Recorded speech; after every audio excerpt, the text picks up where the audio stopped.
Halo teman-teman, jumpa lagi di channelnya Cerita Widi. Kita akan update cerita terbaru. Selamat menyaksikan teman-teman. Ini adalah kisah sepasang suami istri yang bisa dibilang kurang bahagia dan dapat tekanan mental dan psikis. Tak lama-lama, langsung aja kita menuju cerita pentingnya. Tolong berhenti, Pak. Dengan berucap lirih dan terbata-bata, Sahira menampakkan semburat wajah yang amat kesakitan. Di bawah kungkungan seorang lelaki bertubuh jangkung bernama Anton, sang dosen psikolog yang sudah berganti status menjadi suami sahnya setelah pengucapan ijab kabul tadi siang. Ah, sakit, Sahira merintih, memejam dan spontan menggigit kuat bibirnya secara bersamaan. Sakit dan perih yang dirasakan semakin bertambah berkali-kali lipat.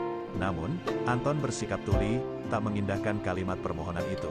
Dia terus melanjutkan aktivitas yang sudah berlangsung sejak 20 menit, seolah tak ingin melewatkan barang sedetik pun kesempatan di malam pertamax mereka. Meski saya melakukan ini tanpa cinta, saya akan merasa sia-sia memberi mahar ratusan juta jika sampai melewatkan malam indah ini, kira. Tepat di menit ke-50, Anton melepas penyatuan mereka. Lelaki berambut pirang dengan otot yang menonjol di kedua lengan itu beralih turun dari kasur, memungut pakaian yang berserakan di lantai, lalu melangkah cepat menuju kamar mandiks. Biasanya pasangan yang selesai berlove akan saling memberi kehangatan, tapi berbeda dengannya yang malah tak peduli sama sekali dengan keadaan Sahira setelah dipaksa melayani. Sementara di atas ranjang putih yang empuk, Sahira menumpahkan tangis begitu deras. Suaranya itu bahkan dapat didengar oleh Anton yang memasang wajah datar di bawah guyuran dingin air shower. Kenapa mama dan kakak begitu tega menjualku pada laki-laki yang gak punya perasaan itu? Kalian lebih mementingkan uang daripada aku. Sakit, perih, badanku mau remuk semua. Rasanya, meski dengan sesenggukan, Sahira tetap berusaha mengeluarkan ucapan-ucapan lirih yang menganjal di hati. Gadis itu begitu menyesalinya sekarang. Andai dia mengikuti saran Andira untuk kabur di hari pernikahan, pasti dirinya tak akan berakhir melayani paksa lelaki yang secara diam-diam tak disukainya di kampus itu. Sahira tak suka Anton karena pernah memberinya nilai E di mata kuliah semester 1, nilai terburuk dalam perkuliahan. Padahal dia merasa selalu masuk kelas tepat waktu, mengerjakan tugas tak pernah tinggal, bahkan bisa dibilang kadang-kadang selalu aktif bertanya.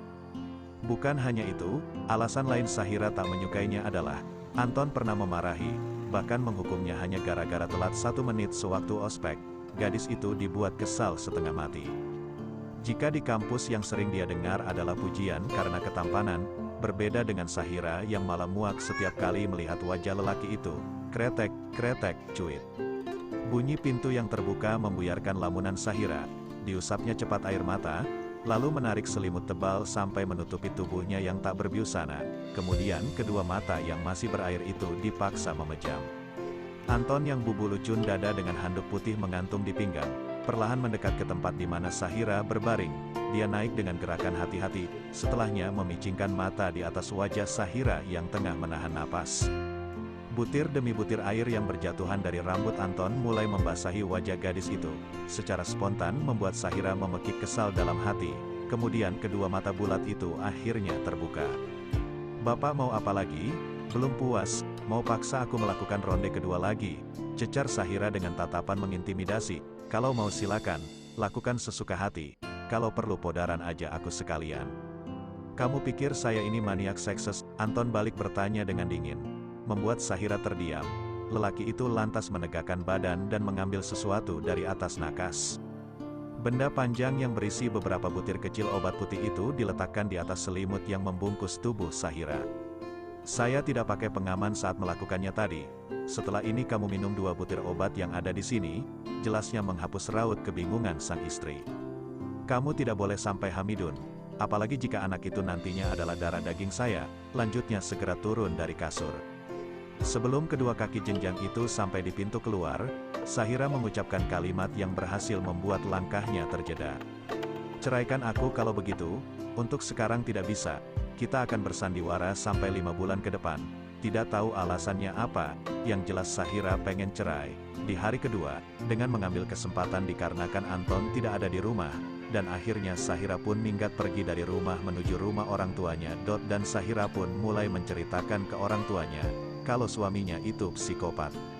Dengan begitu, orang tua Shahira pun memahaminya, dengan segera, langsung mendaftarkannya di pengadilan untuk menggugat cerai Anton sang suami psikopat. Itulah pernikahan singkat Shahira dengan Anton. Dan sampai saat ini, Shahira menjadi trauma yang berkepanjangan, karena masih terbayang, sikap Anton yang kurang baik. Dan rudal Anton yang terlalu over ukuran membuat Shahira ngabiri gidik. Sekian dan terima kasih.